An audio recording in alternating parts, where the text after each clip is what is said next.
Bismillahirrahmanirrahim. Assalamualaikum warahmatullahi wabarakatuh.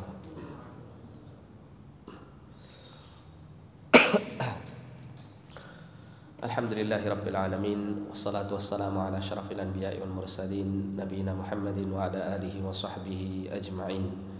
Qala ta'ala fi kitabihil karim, ya ayyuhalladzina amanu taqullaha haqqa tuqatih wa la tamutunna illa wa antum muslimun, amma ba'd.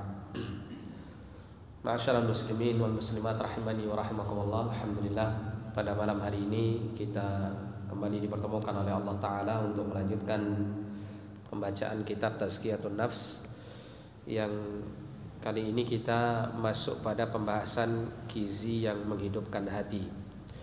Mudah-mudahan Allah Ta'ala menjadikan pertemuan kita pada malam hari ini sebagai satu amal kebaikan yang mengantarkan kita kepada surganya. Karena menuntut ilmu itu adalah jalan menuju surga Allah Subhanahu wa taala.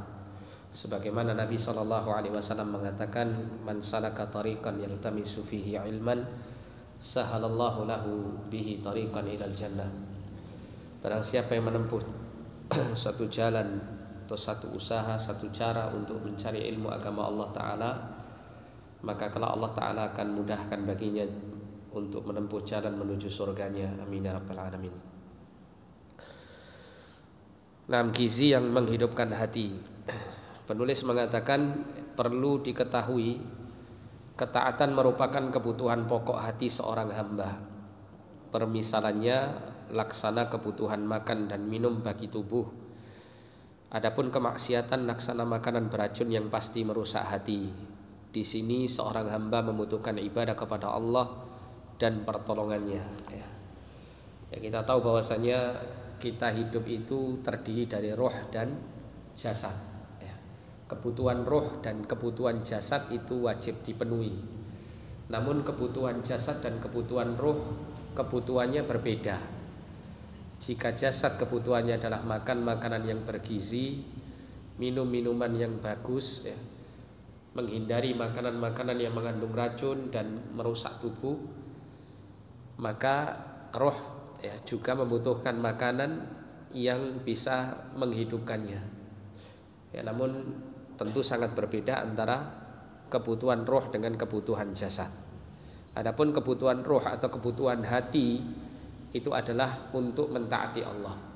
Ya, kebutuhannya adalah mentaati Allah, beribadah kepada Allah. Itu akan bisa membuat roh dan hati seorang hamba itu menjadi baik. Ketika hati manusia itu atau roh manusia itu kemudian digunakan untuk hal-hal yang menyimpang daripadanya, seperti melakukan kemaksiatan, maka ini akan bisa merusak dan membuat sakit kondisi roh dan hatinya. Oleh karena itu di sini disebutkan seorang hamba membutuhkan ibadah kepada Allah dan pertolongannya. Umumnya manusia memperhatikan tubuhnya dengan mengkonsumsi makanan-makanan bergizi secara kontinu. Ketika tak sengaja mengkonsumsi makanan beracun, ia segera mengeluarkan racun itu dari tubuhnya. Demikian pula dengan hati, kehidupan hati harus lebih diperhatikan daripada tubuh. Jadi kebanyakan manusia itu justru lebih banyak memperhatikan kesehatan tubuhnya, memperhatikan kondisi kebaikan fisiknya, dan banyak melalaikan kehidupan hati dan jiwanya. Padahal kehidupan hati itu jauh lebih penting dan jauh lebih dibutuhkan daripada sekedar kehidupan jasad. Karena kehidupan hati itu akan bisa membuat kehidupan jasad maupun kehidupan rohaninya itu menjadi baik. Ya. Tapi kalau seseorang itu misalnya hanya memperhatikan kebutuhan jasadnya saja tanpa memperhatikan kebutuhan hatinya, maka kala kebutuhan jasadnya terpenuhi tapi hatinya tidak terpenuhi kebutuhannya, maka kehidupannya tentu tidak akan menyenangkan. Kebahagiaan itu akan sangat jauh untuk dia bisa peroleh. Kalaupun dia merasakan kesenangan, kebahagiaan karena mengutamakan kesenangan jasadiah, kesenangan-kesenangan duniawi, kesenangan-kesenangan jasad, gitu ya, itu sifatnya temporal saja, sifatnya sangat pendek. Ya, contoh misalnya seseorang itu ketika dia sangat berkeinginan untuk makan, ketika dia makan maka dia merasa bahagia. Tapi ketika makanan itu telah dia habiskan, maka kebahagiaannya pun juga akan hilang sepanjang makanan itu telah dia konsumsi. Beda dengan kondisi hati yang dia perhatikan. Ya. Ketika hati seseorang itu benar-benar diperhatikan dengan baik, kebutuhan hati itu dipenuhi dengan baik, maka kebahagiaan yang akan dirasakan itu akan sepanjang masa, sepanjang waktu. Ya, sepanjang waktu. Karena suasana hati itu nyaman, maka segala apapun berkaitan dengan jasadnya pun juga akan menjadi nyaman. Berbeda dengan kalau seseorang suasana hatinya tidak nyaman, maka itu sangat mempengaruhi suasana jasadnya, kondisi jasadnya.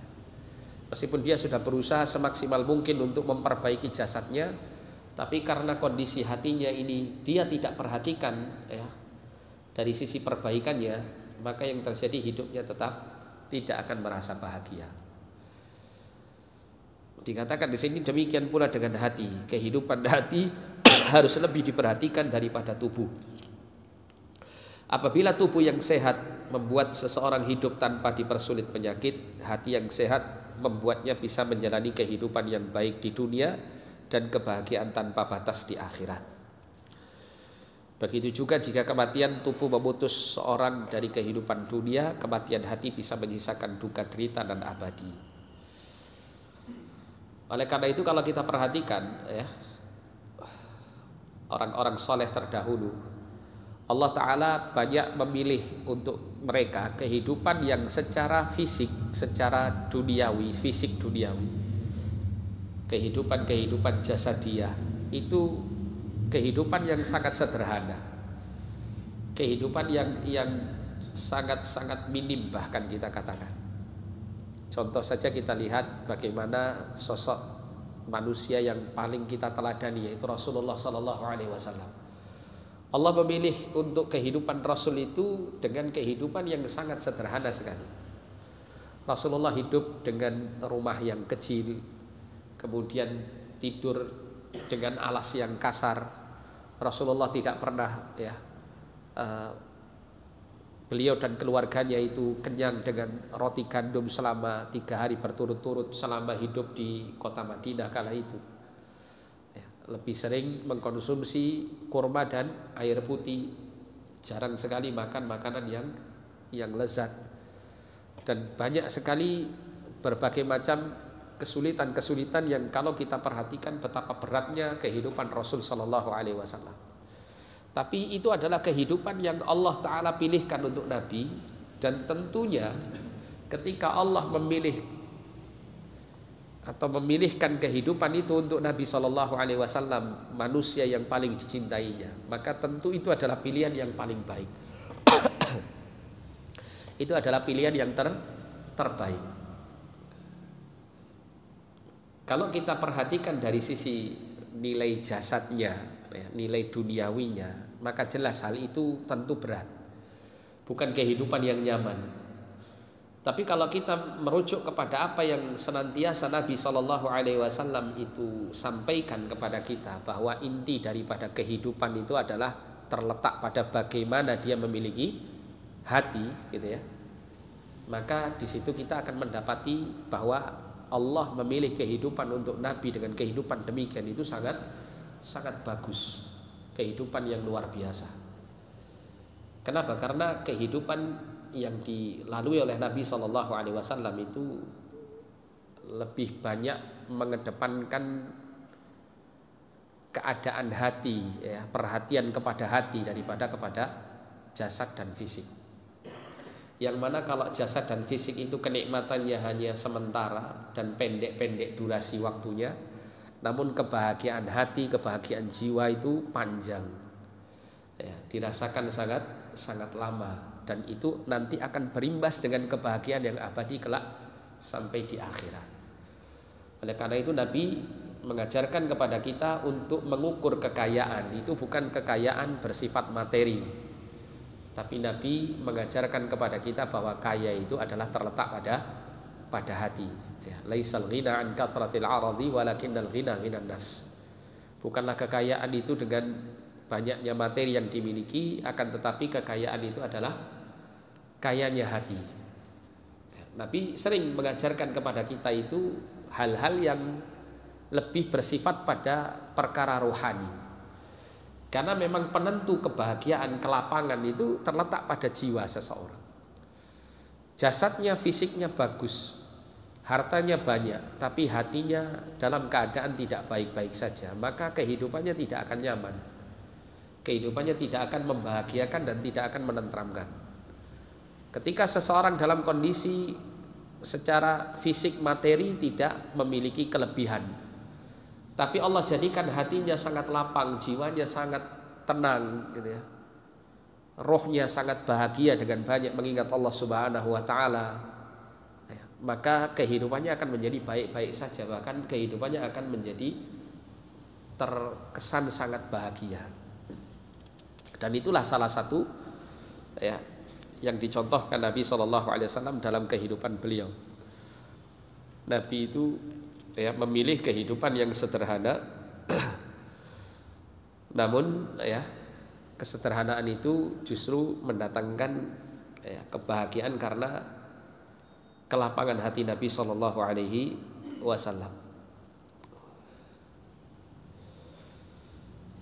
Dan Allah Subhanahu wa taala ketika mengingatkan Nabi SAW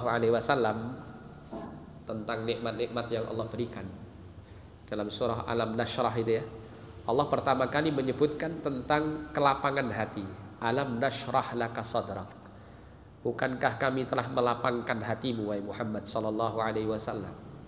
Kelapangan hati itu sangat dibutuhkan dalam segala hal. Orang itu kalau memiliki kelapangan hati, dia akan terasa nyaman, terasa tentram, terasa tenang dalam segala keadaannya. Karena itulah yang menentukan kondisi suasana ya, jiwanya itu baik atau tidak baik. Itu adalah dari sisi bagaimana lapang dan sempitnya hati seseorang.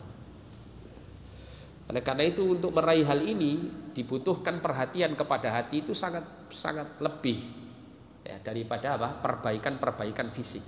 Meskipun di dalam Islam bukan berarti memperbaiki fisik itu adalah perkara yang tidak diperintahkan, bukan ya.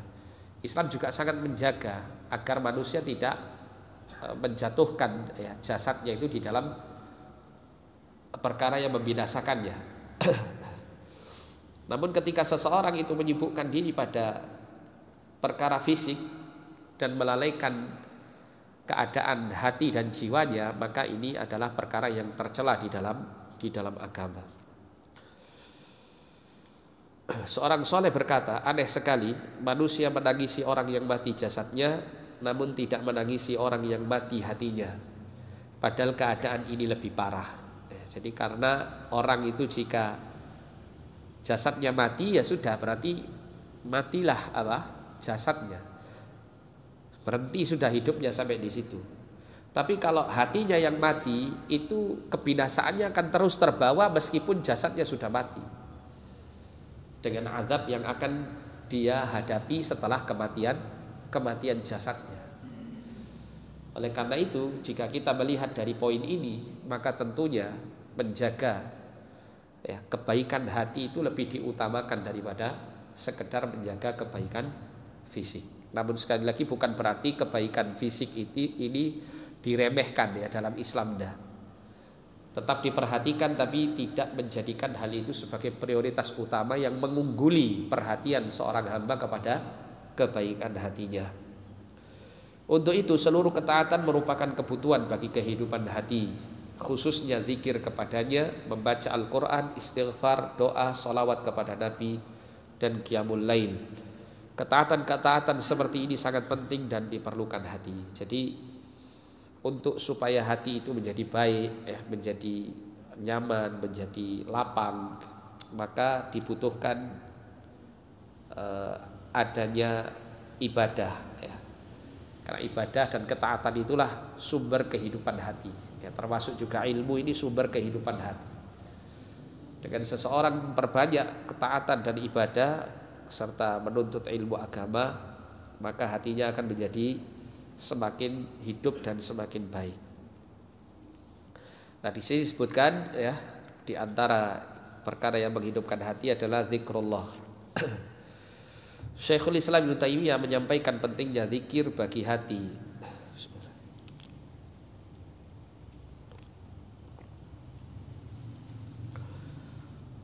Beliau mengatakan zikir bagi hati laksana air bagi ikan. Apa jadinya bila ikan dikeluarkan dari air? Ya, ini gambaran Ibnu Taimiyah tentang pentingnya zikir yang merupakan kebutuhan paling primer bagi hati seseorang. Jadi Allah Subhanahu wa taala menciptakan hati manusia ini, ya, salah satu tujuannya kan, jadi semua ya, sebetulnya semua apa yang ada pada diri tiap-tiap manusia itu Allah ciptakan itu tujuannya tidak lain dan tidak bukan untuk terwujudnya ibadah pada diri seseorang tersebut, baik secara fisik maupun batinnya.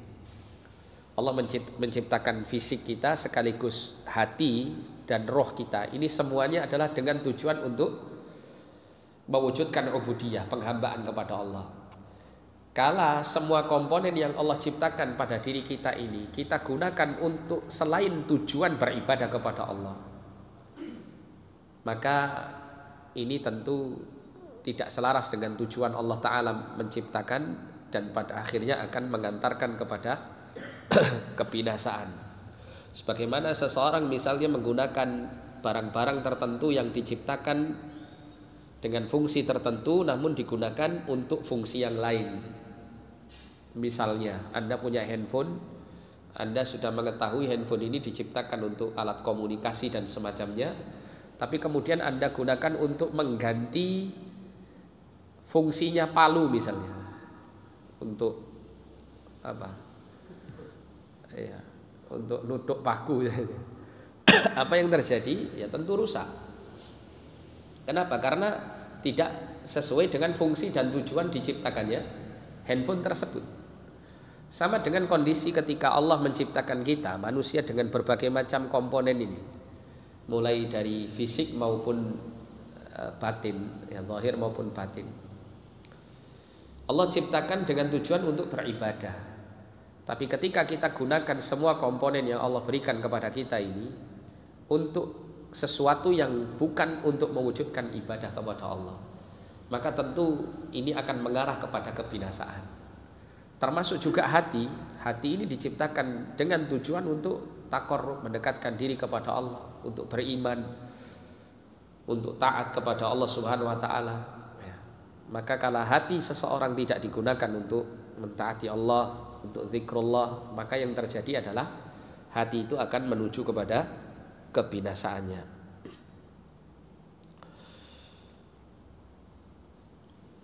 Nah, berkaitan dengan hati ya yang sangat membutuhkan zikir ini, sehingga digambarkan di sini laksana air bagi ikan.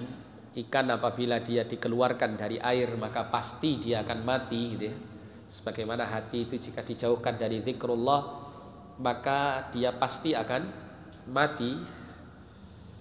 Maka yang menjadikan kematian hati tersebut selain daripada jauhnya dari zikrullah tadi itu akan menyebabkan penguasaan syaitan kepada hati tersebut sangat leluasa.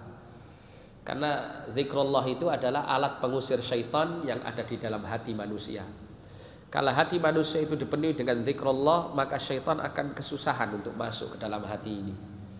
Hati yang dipenuhi dengan zikrullah akan terbentengi dari gangguan syaitan. Nah, sehingga ketika syaitan semakin jauh dan semakin jarang menjamah hati seorang hamba, maka hati itu akan tetap dalam keadaan baik, tetap dalam keadaan hidup. Tapi ketika hati itu lalai dari zikrullah, kemudian syaitan mulai memenuhi racun-racun ya, ke dalam hati seseorang, terus kemudian ya, sampai kemudian hati itu melemah, dan kemudian hati itu sampai dijauhkan dengan sejauh-jauhnya dari zikrullah, sampai membuat hati itu semakin lemah dengan racun-racun syaitan, sampai kemudian hati itu menjadi mati. Inilah mengapa kemudian zikir sangat dibutuhkan bagi hati, sebagaimana ikan sangat membutuhkan air, karena dengan zikrullah hati akan terjaga kehidupannya. Dalam kitab Al-Wabilus Shayyib, Ibnul Qayyim menyebut sekitar 80 manfaat zikir. Ini Al-Wabilus Shayyib ini sudah pernah ada terjemahannya ya. Kalau Anda menginginkan untuk mendapatkan keterangan lebih lanjut tentang hal ini, kitab Al-Wabilus Shayyib ini sangat bagus, sudah diterjemahkan. Ibnul Qayyim menyebut sekitar 80 manfaat zikir.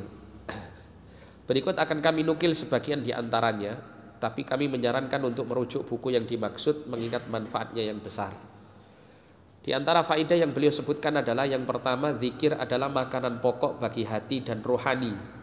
Hati dan rohani yang tidak mendapatkan hidangan ini sama seperti tubuh yang tidak mendapatkan asupan makanan. Saya pernah baca tentang Syekhul Islam Ibnu Taimiyah rahimahullah. Beliau itu setiap hari setelah selesai sholat subuh, beliau akan duduk di tempat sholatnya itu dan berzikir sampai mendekati waktu zuhur. Ketika beliau ditanya tentang hal ini, maka beliau mengatakan, sungguh kekuatanku untuk mentaati Allah di dalam setiap hari itu adalah terletak daripada zikirku di waktu pagi ini. Kalau saya tidak melakukannya, maka saya akan melemah, semangat saya, keinginan saya untuk taat, untuk beribadah itu melemah. Ya kita tahu ya, para ulama, orang-orang alim yang soleh itu sak lemah-lemahnya gitu ya, selemah-lemahnya dia beribadah itu masih tetap kita nggak bisa mengalahkan ya kan gitu ya. Selemah-lemahnya mereka dalam beribadah itu tetap bagi kita ini grade-nya tinggi gitu. Tapi seperti itulah kondisi orang-orang yang diberi taufik oleh Allah Ta'ala, orang-orang yang benar-benar telah mengikatkan hatinya dengan penuh totalitas kepada zikrullah. Beliau menghabiskan waktu semacam ini dan beliau lakukan itu setiap hari. Beliau lakukan itu setiap hari.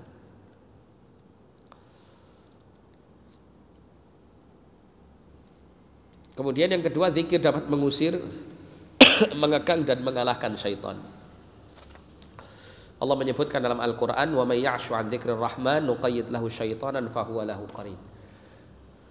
Barang siapa yang berpaling dari mengingat Allah yang Maha Pemurah, nuqayyid lahu syaitanan, kami akan kuasakan ya, syaitan itu kepadanya.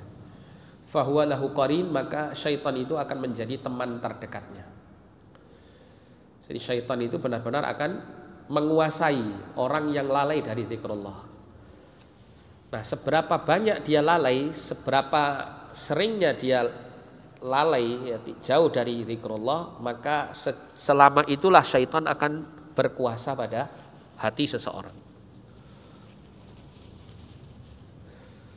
Sehingga ketika seseorang itu benar-benar dilalaikan dari zikrullah sama sekali, maka hakikatnya kondisi hatinya telah sedang tertawan oleh syaitan, penguasaan syaitan.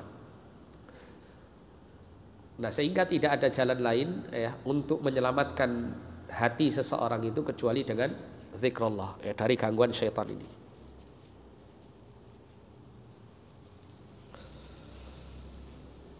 Jadi diibaratkan oleh para ulama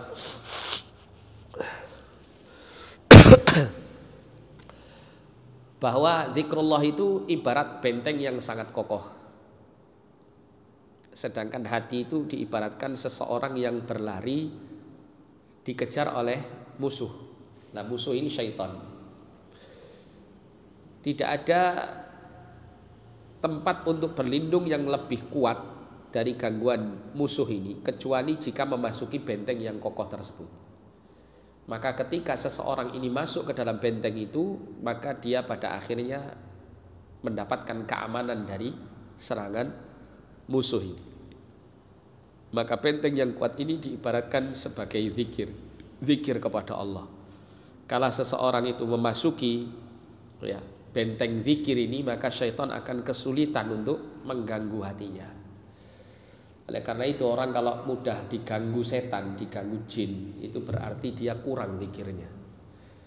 Ya, kalaupun misalnya ada orang, saya sudah banyak zikir, berarti zikirnya mesti ada sesuatu.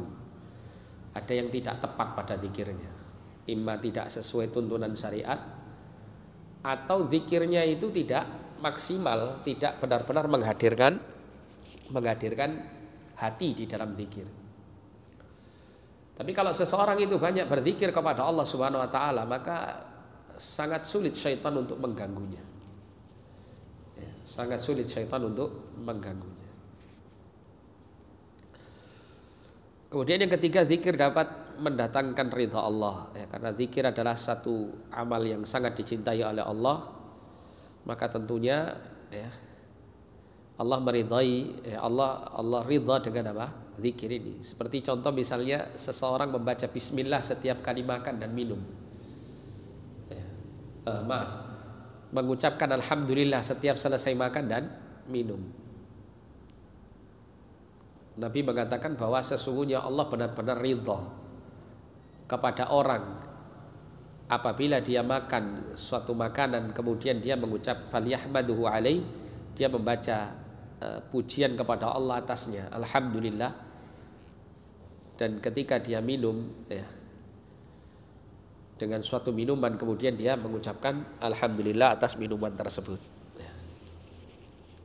Ini benar-benar akan bisa mendatangkan keridhaan Allah. Kemudian yang keempat, zikir bisa menghilangkan duka cita dan kesedihan dari hati, mendatangkan kebahagiaan, kesenangan dan kelapangan. Karena apa? Karena zikir ini adalah sumber ketenangan ya. Sumber ketenangan bagi orang-orang beriman. Ala bi dzikrillahi tatma'innul qulub. Ketahuilah bahwasanya dengan berzikir kepada Allah, hati itu menjadi tenang. Sehingga orang itu jika dia banyak berzikir, maka hatinya akan mendapatkan kelapangan, kebahagiaan, ketentraman, kesenangan gitu. Jauh dari duka cita dan gundah gulana. Kemudian yang kelima, zikir dapat menyinari hati dan wajah, memberikan wibawa, kenikmatan dan keceriaan bagi orang yang melakukannya. Kemudian yang keenam, zikir bisa mewujudkan rasa cinta kepada Allah, ketakwaan kepadanya dan kembali kepadanya ya, karena zikir adalah suatu kebaikan yang dicintai oleh Allah Subhanahu wa taala, maka akan menghasilkan kebaikan setelahnya. Sehingga terwujudnya ketakwaan ya, dan kecenderungan untuk selalu ya, kembali kepada Allah Subhanahu wa taala. Kemudian yang ketujuh, Allah juga akan mengingat hamba yang mengingatnya. Fadhkuruni adzkurkum washkuruli wala takfurun. Maka ingatlah kepadaku, aku pun akan ingat kepadamu. Andai tidak ada manfaat lain dari zikir selain hanya yang disebut dalam firman Allah di atas, tentu manfaat tersebut sudah cukup untuk menjadi keutamaan, kemuliaan, menjauhkan hati dari kelalaian dan menghapus semua kesalahan. Ya, kenapa? Karena ketika Allah mengatakan fadhkuruni adzkurkum, maka hendaklah kalian mengingatku, niscaya aku mengingat kalian. Kalau Allah mengingat kita dengan zikir atau mengingat yang khusus, maka tentu segala apa yang kita butuhkan itu Allah mengingatnya, Allah memenuhinya. Apa yang kita butuhkan untuk kebaikan kita dunia dan akhirat, Allah yang akan menjaminnya. Dengan kita banyak mengingat Allah Subhanahu wa taala, maka kita akan selalu diingat oleh Allah.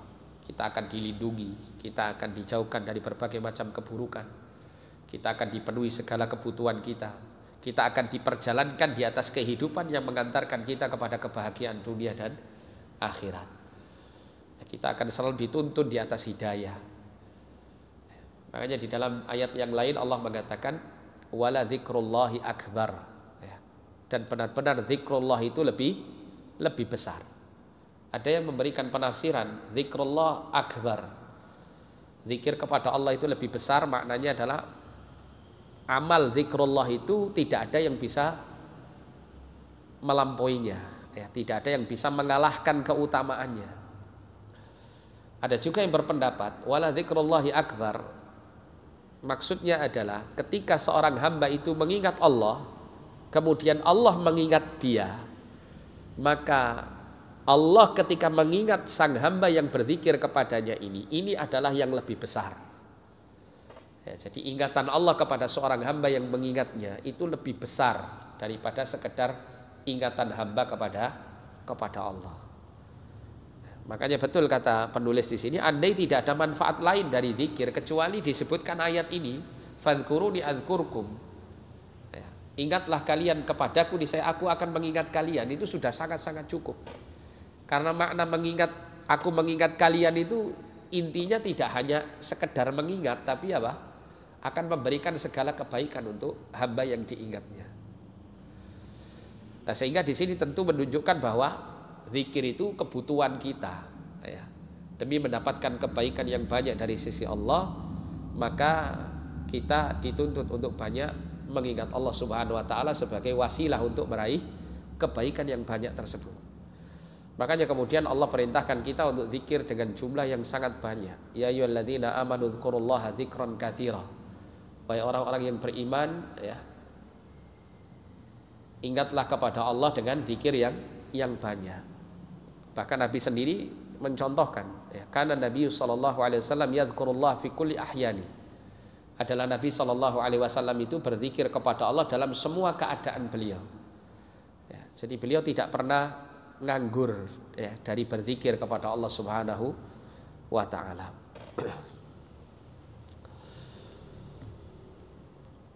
Meski zikir terbilang ibadah yang mudah, namun balasan dan keutamaannya tidak sama dengan amalan lain. Disebutkan dalam kitab Sahihain dari Abu Hurairah bahwa Rasulullah sallallahu alaihi wasallam bersabda, barang siapa membaca la ilaha illallah wahdahu la syarikalah lahul mulku wa lahul hamdu wa huwa ala kulli syai'in qadir, sebanyak 100 kali dalam sehari.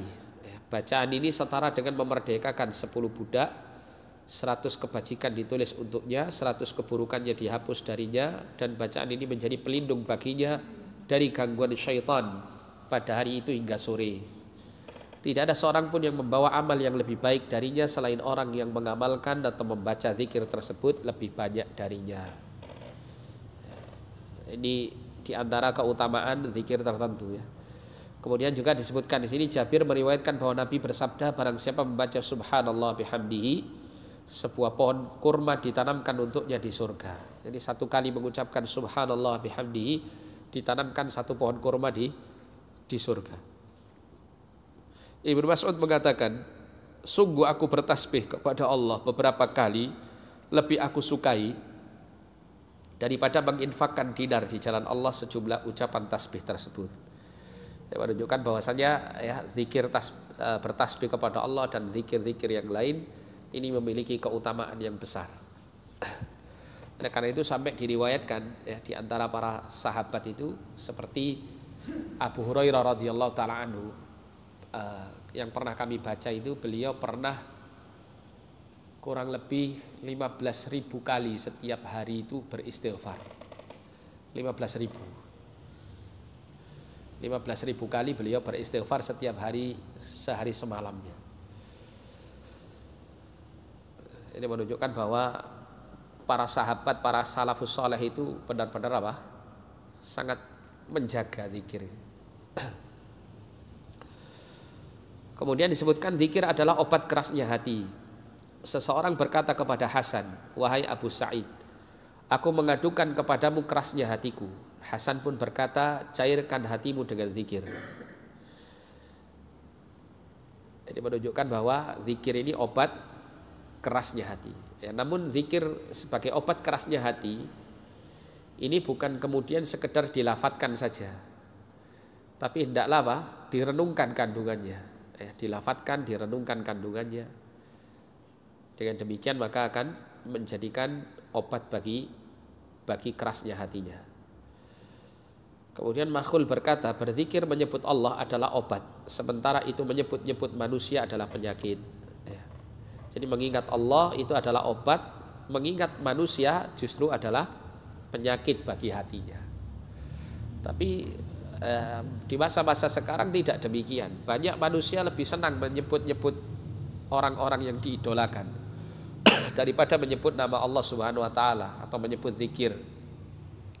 lebih senang mengingat nama-nama pemain bola misalnya, atau nama-nama ya, artis idola dan semacamnya, daripada menyebut nama Allah Subhanahu wa Ta'ala. Ya, padahal rata-rata orang-orang yang disebut namanya itu kebanyakan justru melalaikan dari mengingat Allah dan menjauhkan ya, hati dari zikrullah. Seseorang bertanya kepada Salman, apa amal yang paling utama? Ia menjawab, apa kau tidak membaca ayat Al-Quran ini? Wala dzikrullahi akbar. Dan sesungguhnya mengingat Allah adalah lebih besar keutamaannya dari ibadah-ibadah yang lain. Diriwayatkan dari Abu Musa al-Ash'ari bahwa Nabi SAW bersabda, perumpamaan orang yang mengingat Rabbnya dan orang yang tidak mengingat Rabbnya umpama orang hidup dan orang mati. Ini permisalan yang diberikan Nabi SAW. Ini permisalan yang menunjukkan ketimpangan yang sangat jelas antara orang yang lalai dari mengingat Allah dengan orang yang sering mengingat Allah. Perumpamaannya ya, matsalul hayyi wal mayyit, perumpamaannya seperti orang hidup dan orang mati. Sehingga seakan-akan kalau orang itu tidak berzikir kepada Allah, dia hidup secara jasad tapi mati hatinya. Ya. Sedangkan orang yang banyak mengingat Allah Subhanahu wa Ta'ala, ya, dia adalah orang yang benar-benar di atas kehidupan yang sebenarnya. Karena orang itu kalau dia berzikir, ya, dia akan menjadi orang yang mudah waspada, ya, terutama pada perkara-perkara yang paling berbahaya bagi kehidupannya. Itu orang yang berzikir, paling banyak berzikir kepada Allah, dia paling waspada, ya, sehingga perkara-perkara yang katakanlah di hadapannya itu ada suatu perkara yang mungkin dia atau kebanyakan manusia itu terjerumus di dalamnya, maka dia bisa mengendalikan dirinya untuk tidak terjerumus ke dalam keadaan tersebut. Ya, ini dalam hal yang negatif, ya. Seperti menyibukkan waktu dengan atau menghabiskan waktu dengan hal-hal yang sia-sia. Orang kalau banyak zikrullah, dia akan bisa waspada, dia akan tahu ini waktu-waktu yang seharusnya saya penuhi dengan manfaat, aktivitas yang bermanfaat. Tapi kalau seseorang itu lalai dari zikrullah, maka dia akan susah untuk menjadi orang yang waspada dalam hal ini. Dia akan mudah terombang-ambing dengan suasana dan keadaan di sekitarnya. Ya. Dia akan mudah terombang-ambing dengan suasana dan keadaan di sekitarnya. Ketika keadaannya mengarah ke kanan, dia akan ikut ke kanan. Ketika ke kiri, dia akan ikut ke kiri. Tidak ada intibah, tidak ada kemampuan dia untuk waspada, untuk sadar bahwa gelombang ini mengarahkan kepada kesia-siaan, gelombang ini mengarahkan kepada kebinasaan. Itu tidak ada pada diri orang yang banyak lalai dari mengingat Allah Subhanahu wa Ta'ala. Tapi ketika orang itu banyak mengingat Allah, maka Allah akan menjadikan dia akan selalu ingat, ya, selalu ingat bahwa dirinya adalah hamba Allah, ingat bahwa dirinya pasti akan mati, ingat bahwa dirinya hidup di dunia sementara, ya, dan dia akan terus mengingat semua hal-hal yang diperlukan untuk hidup ini untuk dia ingat. Ya. Makanya kemudian di dalam Al-Quran itu ketika Allah menyebutkan tentang keadaan orang-orang yang melupakan Allah, kemudian Allah menjadikan lupa atas diri mereka sendiri. Wala takunu kalladzina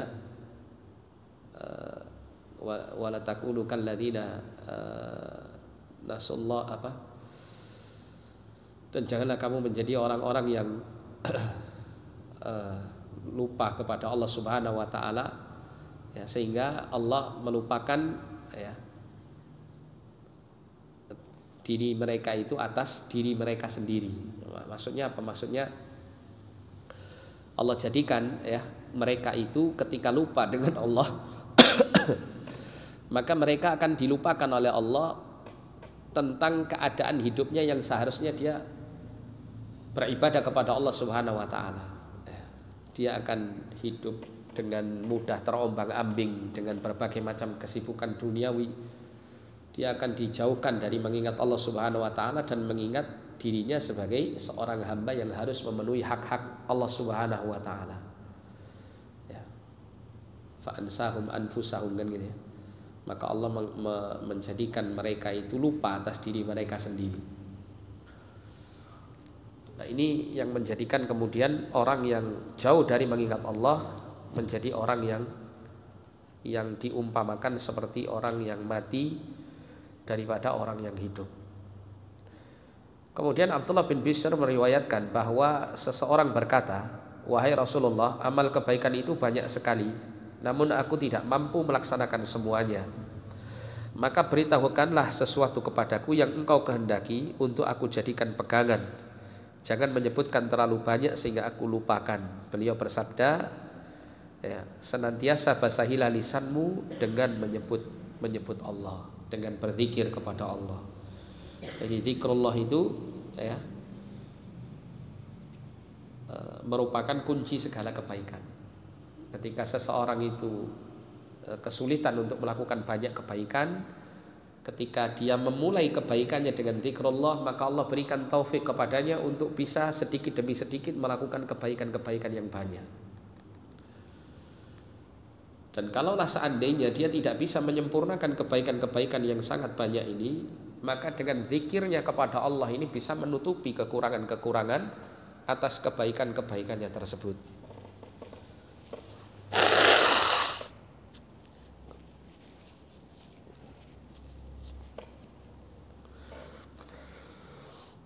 Nah, sehingga zikrullah ini sangat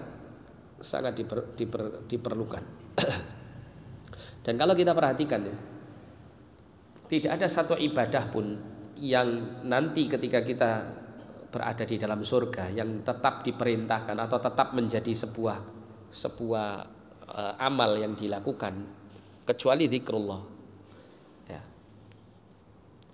Di dalam surga itu semua sholat, baca Quran, kemudian puasa, ya, dan ibadah-ibadah yang lain itu tidak diperintahkan, tidak disyariatkan.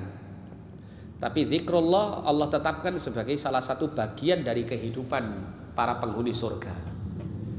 Jadi para penghuni surga itu senantiasa berzikir kepada Allah dengan lisan mereka itu secara naluri, secara alami. Allah jadikan mereka penghuni surga itu melakukan demikian seperti mereka bernafas. Mereka bertasbih kepada Allah, memuji Allah Subhanahu wa taala. Yang menunjukkan bahwa ini merupakan salah satu bagian nikmat Allah Subhanahu wa taala, nikmat surgawi istilahnya gitu ya. Zikrullah itu hakikatnya nikmat surgawi yang kemudian Allah kekalkan sampai manusia ketika masuk surga tetap merasakan nikmat zikrullah ini. Kalau orang itu tidak merasakan ya, kenikmatan zikrullah ini dalam kehidupannya, berarti ada sesuatu. Imma zikirnya yang salah atau kondisi hatinya yang sudah terlampau parah, sehingga butuh penanganan yang lebih khusus dan lebih intensif lagi. Karena hati seseorang itu kala dia sudah sangat sakit gitu ya, diobati dengan zikrullah itu ada kadarnya ya. Kalau diberikan kadar sedikit maka tidak mempengaruhi kesehatan hatinya. Tapi ketika diberikan kadar yang cukup maka lambat laun akan menjadi baik hatinya dan menjadi bersih hatinya. Nah, disitulah nanti dia akan bisa benar-benar merasakan kenikmatan dan kelezatan zikir kepada Allah SWT.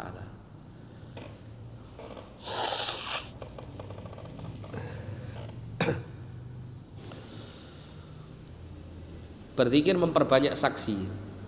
Senantiasa berzikir akan memperbanyak saksi seorang hamba pada hari kiamat.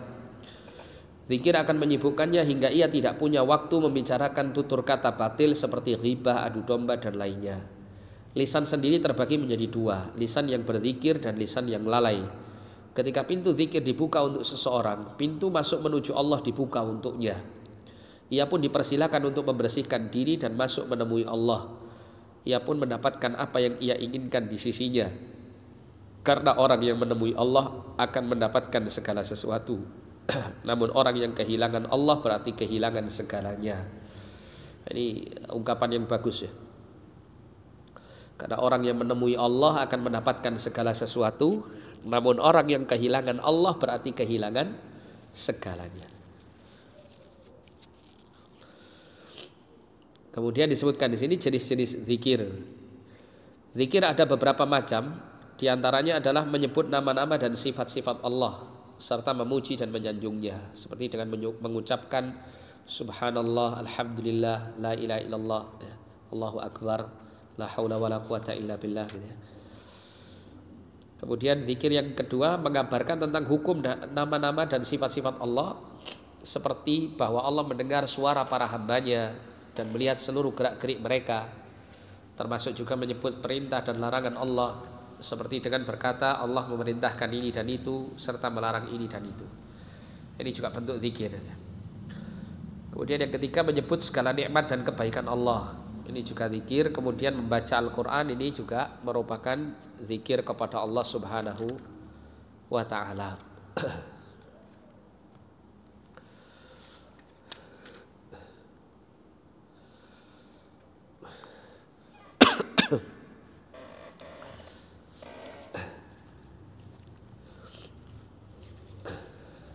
Sebentar ya. Saya agak kurang sehat.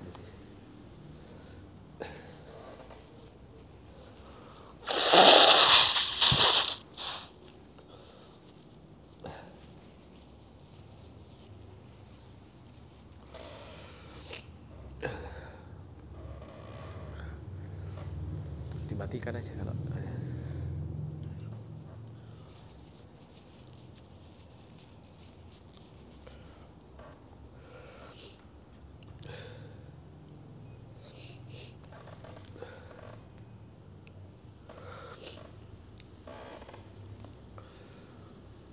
Nah, disebutkan di sini mengenai salah satu bentuk zikrullah, yaitu membaca Al-Quran.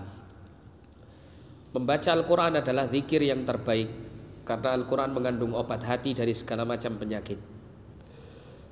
Allah berfirman, ya ayuhan nasu qad ja'atkum maw'idhatun min rabbikum wa shifaa'un lima fis suduri wa hudaw wa rahmatul lil mu'minin.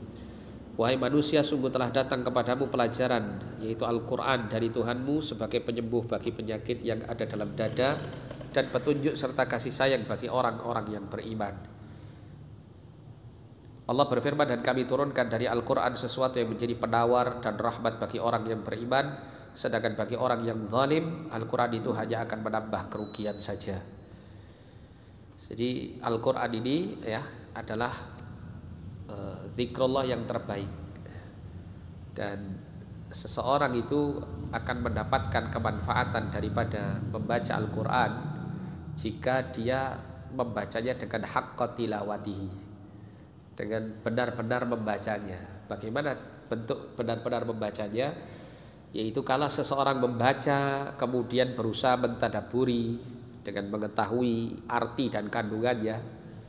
Setelah itu ya, jika dia mendapati yang dikandung dalam ayat yang dia baca itu berkaitan dengan berita-berita, maka dia imani berita-berita tersebut.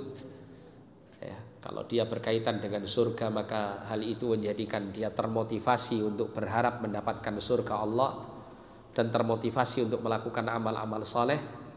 Dan kalau dia membaca ayat-ayat Quran itu, di dalamnya kita membaca misalnya ayat-ayat tentang neraka, maka membuat hati takut kepada Allah dan azabnya, yang mendorong kita untuk meninggalkan dosa dan maksiat. Kemudian ketika kita membaca, kita mendapati ayat-ayat yang berkaitan dengan perintah dan larangan, maka kita mengimani semua itu dan menjalankan perintah-perintah dan menjauhi larangan-larangan tersebut. Maka ini semuanya adalah bentuk membaca Al-Quran dengan sebenar-benarnya bacaan. Namun kalau seseorang hanya sekedar sampai pada pembacaan secara lafziyah saja, secara lafaz saja gitu ya, maka dia akan mendapatkan pahala, tapi manfaat zikirnya tidak banyak. Dia mendapatkan manfaat, iya, mendapatkan manfaat, tapi manfaat zikirnya tidak banyak. Oleh karena itu para ulama menyebutkan zikir itu ada 3 tingkatan. Zikir dengan lisan dan hati, zikir dengan hati tanpa lisan, dan kemudian zikir dengan lisan tanpa hati. Zikir dengan lisan dan hati itu lisannya berzikir, hati juga hadir untuk berzikir ya, sesuai dengan apa yang diucapkan lisan. Kemudian zikir dengan hati, mengingat Allah dengan hatinya tapi tidak dengan lisannya. Ini tingkatan kedua. Nah, tingkatan pertama ini lebih besar pahalanya, lebih sempurna pahalanya, dan lebih sempurna kemanfaatannya. Sedangkan zikir dengan hati tanpa lisan ini di bawahnya yang pertama tadi dari sisi manfaat dan keutamaan. Zikir dengan lisan tanpa hati ini paling rendah, ada manfaat, ada keutamaan yang dia peroleh, tapi tidak lebih besar daripada dua tingkatan di atasnya.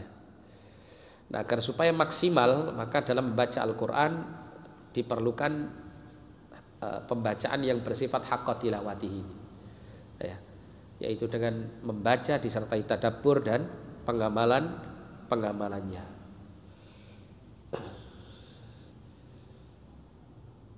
Dan kaitannya dengan membaca Al-Quran dengan tadabbur dan dituntut pengamalannya ini tidak kita dituntut untuk banyak-banyak. Maksudnya kita tidak dituntut untuk sehari harus sekian banyak begitu. Karena di masa Nabi SAW, para sahabat itu mempelajari Al-Quran itu dengan Nabi SAW itu 10 ayat saja. Ya, 10 ayat. Setelah itu mereka telah pelajari 10 ayat itu mulai dari isi kandungannya dan bagaimana cara mengamalkannya. Setelah mereka memahami dan berusaha mengamalkannya, maka mereka bertambah 10 ayat berikutnya dan seterusnya. Ya. Jadi kalau misal kita punya kebiasaan baca Al-Quran, kebiasaan baca Al-Quran jangan ditinggal. Tapi tambahkan misalnya satu hari ada yang kita tadabburi, mungkin 1 atau 2 ayat atau 3 ayat ya. Dari yang kita baca dari Quran itu, kita mungkin punya buku tafsir di rumah, atau kalau sekarang bahkan menggunakan aplikasi atau media internet itu ada ya, untuk membantu kita supaya bisa mentadaburi Al-Quran ini. Nah, dengan demikian hati itu akan menjadi hidup dan akan benar-benar dirasakan Al-Quran itu sebagai obat bagi penyakit-penyakit yang ada di dalam hati. Penyakit hati sendiri terbagi menjadi 2, penyakit syubhat dan penyakit syahwat. Al-Quran adalah penawar keduanya. Alasannya Al-Quran mengandung bukti-bukti nyata dan dalil-dalil pasti untuk membedakan antara kebenaran dan kebatilan, sehingga segala penyakit syubhat yang merusak ilmu, konsep, daya nalar pun lenyap serta manusia bisa melihat segala sesuatu sebagaimana mestinya. Siapapun yang mempelajari Al-Quran hingga Al-Quran meresap di hatinya, ia pasti mampu melihat dan membedakan kebenaran dan kebatilan seperti ia membedakan siang dan malam. Karena Al-Quran itu sebagai furqan ya, pembeda antara yang hak dan yang batil. Al-Quran juga menyembuhkan penyakit syahwat karena Al-Quran mengandung hikmah dan nasihat dan mendorong untuk zuhud terhadap dunia dan mencintai akhirat. Rasulullah bersabda, siapa yang ingin mencintai Allah dan Rasulnya, maka bacalah Al-Quran dengan mushafnya. Al-Quran juga mendekatkan seorang hamba kepada Allah. Sahabat Khabbab bin Arad berkata kepada seseorang, dekatkanlah dirimu kepada Allah semampumu dan ketahuilah engkau tidak akan mendekatkan diri padanya dengan sesuatu yang lebih dia sukai melebihi membaca kalamnya. Jadi termasuk bentuk pendekatan diri kepada Allah yang paling utama adalah membaca Al-Quran. Kemudian Ibnu Mas'ud mengatakan, siapa mencintai Al-Quran, ia dicintai oleh Allah dan Rasulnya. Utsman bin Affan mengatakan, andai hati kalian bersih, niscaya hati kalian tidak akan pernah puas dari kalam Rabb kalian. Jadi tidak akan pernah merasa bosan dengan membaca Al-Quran. Namun ya manusia ya seperti kita ini karena banyaknya lalai ya, terkadang baca Quran terlalu lama itu bikin ngantuk kan gitu, bikin lelah. Apalagi kalau sekedar membaca tanpa dipahami isi dan kandungannya, itu akan membuat lebih menyulitkan atau lebih memperberat atau membuat kita bosan ya. Makanya kemudian kalau kita membaca Al-Quran itu disertai dengan kita mengetahui isinya, minimal artinya gitu ya, maka ini insya Allah akan lebih membuat kita lebih merasakan kelezatannya gitu ya. daripada sekedar membaca secara lafadz Arab tanpa mengetahui kandungan isinya. Intinya zikir kepada Allah adalah hal yang paling bermanfaat bagi seorang hamba. Ya, ingatlah hanya dengan mengingat Allah hati menjadi tentram. Dan zikir terbaik adalah membaca kitabullah.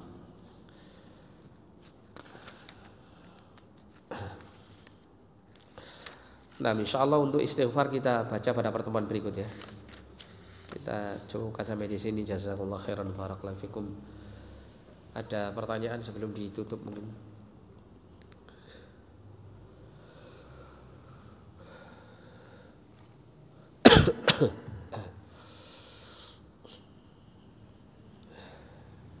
Tutup saja ya. Iya, tutup dulu aja ya. Nanti kalau mau tanya setelah ditutup. Naktafi launa subhanakallahumma bihamdik asyhadu an la ilaha illa anta astaghfiruka wa atubu ilaik.